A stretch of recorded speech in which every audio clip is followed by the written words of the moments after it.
നേരത്തെ രാജേഷേട്ടൻ സൂചിപ്പിച്ച പോലെ തന്നെ വളരെ അപ്രതീക്ഷിതമായിട്ടൊരു തീരുമാനമായിരുന്നു പാർട്ടി. ഇന്ന് ഉച്ചയ്ക്ക് കൗൺസിലർമാരുടെ യോഗത്തിലാണ് എന്നോട് ഇത് പറഞ്ഞത്. തീർച്ചയായിട്ടും വളരെ നേരത്തെ രാജേഷേട്ടൻ സൂചിപ്പിച്ച പോലെ തന്നെ വളരെ ഭാരിച്ചൊരു ഉത്തരവാദിത്തമാണ് പാർട്ടി നമുക്ക് തന്നിരിക്കുന്നത്. തീർച്ചയായിട്ടും ജനങ്ങളോടൊപ്പം ജനങ്ങളിൽ ഒരാളായി തന്നെ വികസന പ്രവർത്തനങ്ങൾ ഏറ്റെടുത്തുകൊണ്ട് തന്നെ മുന്നോട്ട് പോകും. മൂന്നാം തവണയാണ് ആശ ജയിക്കുന്നത്. അതെ, കൗൺസിലിലെ കാര്യങ്ങളൊക്കെ ഏറെക്കുറെ പഠിച്ചിട്ടുണ്ടെന്ന് തോന്നുന്നു. അതെ, ഏകദേശം. തീർച്ചയായിട്ടും എന്താ പോലെ തന്നെ വലിയൊരു ഉത്തരവാദിത്തമാണ് തന്നിരിക്കുന്നത്. തീർച്ചയായിട്ടും നല്ല രീതിയിൽ തന്നെ പ്രവർത്തനവുമായി മുന്നോട്ട് തന്നെ പോകും. ശക്തരായ പ്രതിപക്ഷമുണ്ട്. അതെ, തീർച്ചയായിട്ടും നേരത്തെ സൂചിപ്പിച്ച പോലെ തന്നെ പ്രതിപക്ഷമില്ലാതെ നമുക്ക് നല്ല രീതിയിൽ ഭരണം നടത്താൻ സാധിക്കില്ല.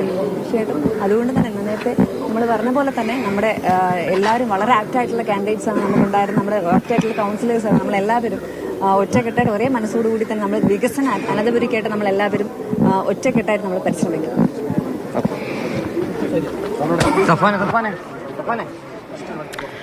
നിയുക്ത മേയർ വി രാജേഷും ഡെപ്യൂട്ടി മേയർ ആശാനാഥുമാണ് മാധ്യമങ്ങളോട് സംസാരിച്ചത്.